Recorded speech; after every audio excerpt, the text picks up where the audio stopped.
ऑनलेस माहिती दिल्याबद्दल धन्यवाद. आता कुठेही जाऊ शकतो. हॅलो मित्रांनो, माझं नाव गणेश सोपारकर.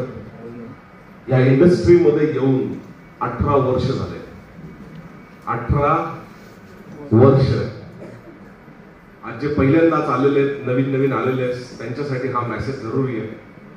कारण काही जणांना वाटतं असं खरंच होतं का, असं खरंच चालतं का, चालतं तर किती दिवस चालतं, किती आठवडे चालतं, किती महिने चालतं.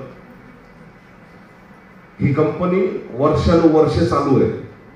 वर्षानुवर्षे, महिने नाही, वर्षानुवर्षे.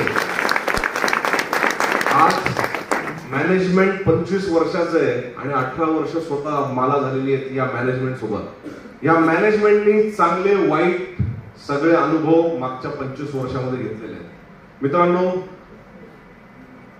ग्रोथच्या टाइमाला पण आम्ही या कंपनीच्या सोबत होतो, डाऊनफॉल मध्ये पण सोबत होतो आणि हा प्रत्येक दौर मध्ये आम्हाला या कंपनीने साथ दिलेली आहे. मित्रांनो, या कंपनीचे एमडी नेहमी म्हणतात, राईट, जर तुम्ही एका बोटीमधून एक ठिकाणाहून दुसऱ्या ठिकाणी चाललेले आहात आणि तुमच्या सोबत देव बसलेला आहे ज्याला पण तुम्ही मानतात, आणि जर तुमची बोट वादळात अडकली तर तुम्हाला पक्का विश्वास आहे त्या देवावरती का देव माझ्या बोटीत बसलाय तर माझी बोट फुटणार नाही. Yes no? मित्रांनो, तसंच ही जी बोट आहे ना, या चांगल्या वाईट काळामध्ये या बोटीमध्ये आपल्या सोबत प्रवीण चंदन सर बसलेले आहेत.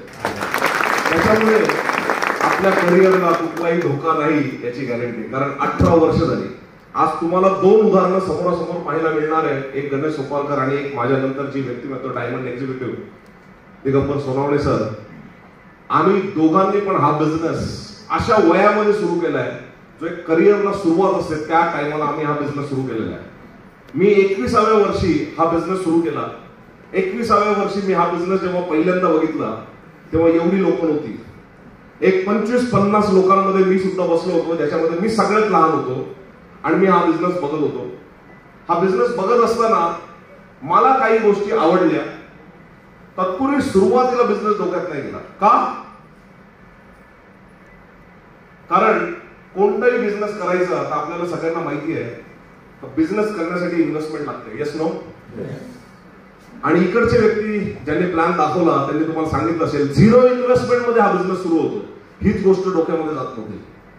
0 इन्व्हेस्टमेंट मध्ये असा कुठला बिझनेस आहे जो सुरू होतो. मित्रांनो, आज आपण 21st सेंचुरी मध्ये आहे. Yes no? 21st सेंचुरी मध्ये एक कंपनी आहे ओला नावाची. ऐकली? हॅलो? टॅक्सी कंपनी आहे. येस और नो? भारतातली सगळ्यात मोठी कंपनी आहे ओला टॅक्सी. हॅलो? ज्याच्या मालकाकडे एक पण टॅक्सी नाहीये. हे माहित नव्हतं तुम्हाला? ज्याच्याकडे एक पण टॅक्सी नाहीये ती भारतातली नंबर 1 टॅक्सी कंपनी आहे. दुसरं एक तुम्हाला उदाहरण सांगतो. ओयो हॉटेल्स नाव ऐकलंय? अग्रवालजी त्यांचे मालक आहेत. ओयो हॉटेलची सगळ्यात मोठी चेन आहे वर्ल्ड वाईड. मी आता फॉरेनला होतो तिकडे पण मी बघितलं सर, तिकडे ओयोची हॉटेल्स आहेत. एवढी मोठी चेन आहे ओयोची, त्यांच्याकडे एक पण हॉटेल नाही. एक पण हॉटेल नाही. म्हणजे आपल्याला परिवर्तन करावं लागेल. आज पण असे काही व्यवसाय ज्या व्यवसायामध्ये 0 इन्व्हेस्टमेंट मधून पण लाखो करोड रुपये कमवले जाऊ शकतात. त्या दिवशी डोक्यामध्ये नाही गेलं. एक विश्वास ठेवला. विश्वास का ठेवला? 2-4 गोष्टी मला या बिझनेस मधल्या आवडल्या आणि तुम्ही पण या गोष्टी पाहिल्या पाहिजेत. नंबर 1, मी जे पैसे देतोय त्या पैशाचे प्रोडक्ट मला मिळत आहेत. Yes no? नंबर 2, जे प्रोडक्ट मला मिळत आहेत ते शोकेस मध्ये ठेवायचे नाहीयेत. हॅलो? Usable product. साबण लागणारच आहे, शॅम्पू लागणारच आहे, टूथपेस्ट लागणारच आहे, हेअर ऑइल लागणारच आहे, फेअरनेस क्रीम लागणारच आहे. हॅलो? हेल्थचे प्रोडक्ट लागणारच आहे. इकडनं नाही घेतले तर डॉक्टरला द्यायचे पैसे.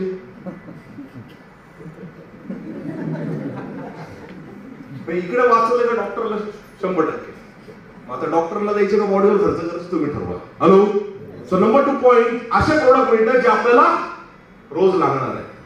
तिसरी गोष्ट, जे पैसे दिले त्याचे प्रोडक्ट मिळाल्यामुळे investment zero. Investment zero. Point number 4, risk zero. कल अगर धंदा नहीं चला तो फाशी घ्यायची काय गरज येणार नाही. हॅलो, म्हणजे रिस्क फ्री. आणि 5वा पॉइंट जो बघून मी या बिझनेस मध्ये आलो आणि तुम्ही पण यायला पाहिजे, प्रत्येक क्षेत्रातला माणूस इकडे बसलेला आहे. Yes no? आमचं पण क्षेत्र होतं, गणपतीच्या मूर्ती आम्ही बनवायचो. हॅलो, त्याच्यात मी जाम एक्सपर्ट होतो. कशी मूर्ती बनवतात. तुम्ही तुमच्या कामामध्ये एक्सपर्ट आहे. तर माझ्या मनामध्ये हा प्रश्न होता, सर तुम्ही जे काम करता हे जे तुम्ही असं बोलतात ना माईकवरती, आपल्याला येत नाही. मला लोकांना हे समजवता येत नाही. तर समोरच्या व्यक्तीने मला सांगितलं, तुमच्या डेव्हलपमेंटसाठी, तुमच्या ड्रीमला फुलफिल करण्यासाठी, तुम्हाला पैसे येण्यासाठी, जिथपर्यंत तुम्हाला हा बिझनेस येत नाही तिथपर्यंत आम्ही तुम्हाला मदत करू. हॅलो, मी आतमधून खूप खुश झालो. जर समोरची व्यक्ती आपल्याला बिझनेस शिकवायला तयार आहे, मदत करायला तयार आहे, तर मग या बिझनेस मध्ये हात घालायला काय प्रॉब्लेम? मी तर म्हणतो हात घाला सोडा, पूर्ण बॉडी घालायला काय प्रॉब्लेम? हॅलो. आणि वय वर्ष 21 या बिझनेसची सुरुवात झाली. त्यावेळेस माझे सिनियर मला समजून सांगत होते, गणेश सर जर तुम्हाला या बिझनेस मध्ये करोडपती बनायचंय, हॅलो, तुम्हाला काय बनायचंय? लखपती का करोडपती? करोड. हल्ली लाखाचं काय व्हॅल्यूच राहिलं. 3-3 लाखाचे मोबाईल झाले, लाखात काय वेळ भेटतच नाही, राईट ना? सो म्हणजे तुम्हाला जर करोडपती बनायचं असेल तर तुम्हाला या बिझनेस मध्ये हॅलो टिकून राहायला लागेल, शिकायला लागेल. तर म्हणे मला समजून सांगत होते, जितक्या इमानदारीने जो कोणी व्यक्ती नोकरी करतो, हॅलो, असं नोकरी करताना सकाळी असं बायको उठवते का? अहो उठा ना, जायचंय तुम्हाला, थंब लावायचंय, असं कधी बायको बोलते का? ऑटोमॅटिक माणूस उठतो ना. का? त्याला जबाबदारीची जाणीव आहे. Yes no? बोले जितक्या इमानदारीने तो नोकरी करतो, जितक्या इमानदारीने तो कुठलाही व्यवसाय करतो, व्यापार करतो, तितक्याच इमानदारीने जो कोणी व्यक्ती माय लाईफस्टाईलचा बिझनेस पुढच्या 3 ते 5 वर्ष करेल, तो व्यक्ती कमीत कमी या बिझनेस मधून 1 कोटी रुपये कमवेल. ही गोष्ट मला सांगण्यात आली वय वर्ष 21 मध्ये. त्यावेळेस मी असा विचार केला का कुठल्याही कामामध्ये देरे हरी खाटल्यावर का आहे, कुठल्याही कामामध्ये मेहनत करावीच लागणार आहे. पण त्या कामामध्ये मेहनत करून पुढच्या 3 ते 5 वर्षात का मी करोडपती होणार आहे का? अरे होणार असतं तर मागच्या 5 वर्षात झालं असतं ना. हॅलो, म्हणजे होणार नाहीये. मग तेवढीच एनर्जी जर मी ह्या कामात लावली, माय लाईफस्टाईलच्या बिझनेस मध्ये लावली, आणि जर मी करोडपती बनणार असेल तर करायला काही हरकत नाहीये. मित्रांनो, 21व्या वर्षी माझी या बिझनेसची सुरुवात झाली आणि at the age of 25 I am become a crorepati in this industry. मला असं वाटतं दिगंबर सर त्याचे साक्षीदार आहेत त्यावेळेचे. Yes or no sir? Right. आणि ही अशी रँक आहे ज्या रँक वरती सगळी स्वप्न पूर्ण होतातच. आणि तू that is the dream brand. ITC, diamond, WTC या सगळ्या ड्रीम रँक आहेत. मित्रांनो, या बिझनेस मध्ये सुरुवात करा. होने जैसा कुछ नहीं है, पाने जैसा बहुत कुछ है. क्या पाना है वो सोच के आओ. आणि सनराइज इंडस्ट्री. सनराइज इंडस्ट्री म्हणजे काय? या बिझनेस मध्ये हात धुवून घ्या. हात धुवून घ्या म्हणजे कमवून घ्या, छापून घ्या. का? सनराइज इंडस्ट्री आहे. हॅलो, प्रत्येक इंडस्ट्रीचा एक दोर असतो. त्या काळामध्ये त्या इंडस्ट्रीमध्ये जो कोणी व्यक्ती हात घालतो मालामाल होतो. इन्शुरन्स इंडस्ट्री म्हणा, त्याचा पण एक दोर होता. त्याच्यानंतर तुम्ही अशा मल्टिपल इंडस्ट्रीज आहेत. तसं तुम्हाला सांगतो, 21व्या शतक आहे ना, ह्या शतकामध्ये डायरेक्ट सेलिंग ही सनराइज इंडस्ट्री आहे. आणि तुमच्या माहितीसाठी सांगतो, अख्ख्या दुनियेमध्ये 700-800 करोड लोक आहेत. Yes no? 2 कंट्रीमध्येच सर्वात जास्त आहे. कोणत्या? मोठ्याने बोला. एक कुठली आहे? चायना. दुसरी इंडिया. ना आपण कोण? इंडियन. हॅलो, चायनाला पण आपण ओव्हरटेक टाकली. इंडियन प्रगती करतायत. आपण आता सध्या किती? नंबर 1. आणि मी म्हणतो सनराइज इंडस्ट्री का माहिती का? ह्या बिझनेसचं जे रॉ मटेरियल कच्चा माल. आपल्याला काय लागतो या बिझनेस मध्ये? पब्लिक कच्चा माल आहे. मला कपड्याची फॅक्टरी लावायची आहे आणि मला सक्सेसफुली रन करायची आहे. माझ्याकडे काय पाहिजे? कापूस. आणि कापूस असेल तर मी कपड्याची फॅक्टरी रन करू शकतो, नाही करू शकत? Yes no? जर मला शुगरची फॅक्टरी लावायची आहे, साखरेची फॅक्टरी लावायची आहे, माझ्याकडे काय पाहिजे?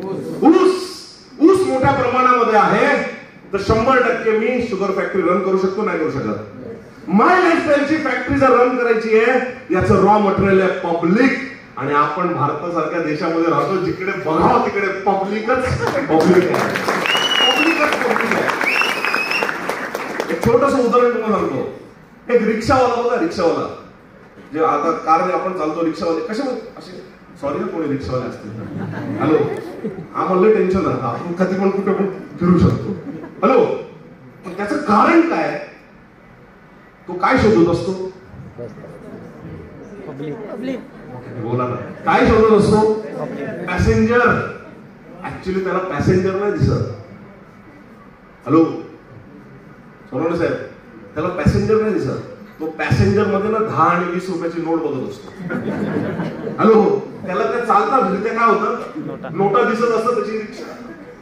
Hello hello, yes or no? जे रिक्षावाले असतील त्यांना माझी गोष्ट थोडी पटली असं आहे की नाही? हॅलो, 20-30 असे ते लोकांच्या मध्ये त्याला ते दिसत असतात. हॅलो, या बिझनेस मध्ये यशस्वी कोण होणार माहिती का? ज्याला चालत्या फिरत्या लोकांमध्ये करोडपती, लखपती, डायमंड ज्याला दिसत आहेत ना, तो या बिझनेस मध्ये येणारा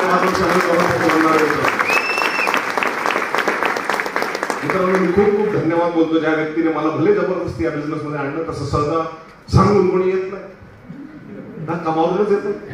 तसं मला पण ज्या व्यक्तीने धक्का मारला, असे माझे great up line Sudhakar Sonawane sir आणि कृती सोनवणे मॅडमांना मी मनापासून वंदन करतो.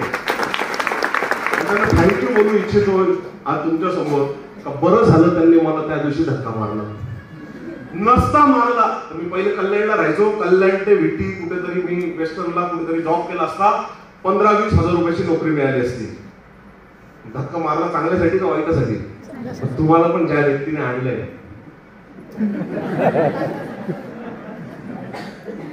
माझ्या अगोदर लय त्याच्यावर कुठे आणलंय,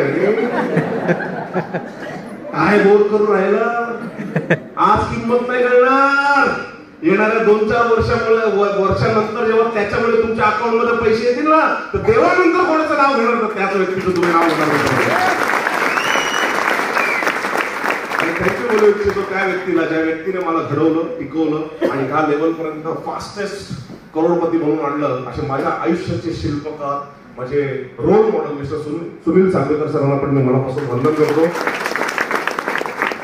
या आमच्या सोबत मिळून करोडपती बनवूया. आणि असंच सर बोलू, असंच जसं मी करोडपती झालो तसं तुम्हाला असं वाटत असेल, हो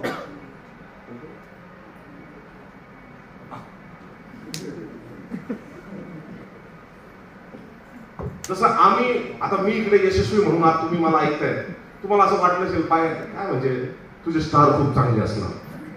हॅलो, स्टार चांगले नाही, रात्रंदिवसाची मेहनत आहे, त्याच्यानंतर ते स्टार चमकायला लागतं. असे चमकत नाही. नशिबाने माणूस लखपती बनू शकतो, करोडपती बनण्यासाठी मेहनतच करावी लागते, दुसरा काही शॉर्टकट नाहीये. आणि असंच व्यक्तिमत्व ज्यांना मी एक टायमाला बघितलं होतं, सेम धडपड, माझ्यासारखी धडपड, एक एंटरप्रेन्योरशिप म्हणतात त्याला, राईट, एक बिझनेसमॅन, दिवस रात्र मेहनत, आणि त्यांची मेहनत आज फळाला लागली. आणि आज या बिझनेस मध्ये एक अशी रँक, म्हणजे माझं एक स्वप्न आहे त्या रँकला जाणं, आणि अशी रँक त्यांनी फार कमी वेळामध्ये अचीव्ह केली. आणि आज एक माणसाला त्याच्या करिअरमध्ये 1 लाख रुपयाची नोकरी मिळेल असं एक स्वप्न असतं. पण या बिझनेस मध्ये ज्याचं इन्कम 10 लाखापेक्षा पण जास्त आहे, अशी व्यक्ती ह्या बिझनेस आहे. असं नशिबाने होत नाही, असं कर्तृत्वाने आणि मेहनतीनेच शक्य आहे, राईट. आणि अशी मेहनती व्यक्तिमत्व, असे कर्तृत्वान व्यक्तिमत्व, खूप लोकांचे role model, right, mister Digambar Sonawane सरांना मी तुमच्या जोरदार टाळ्यांनी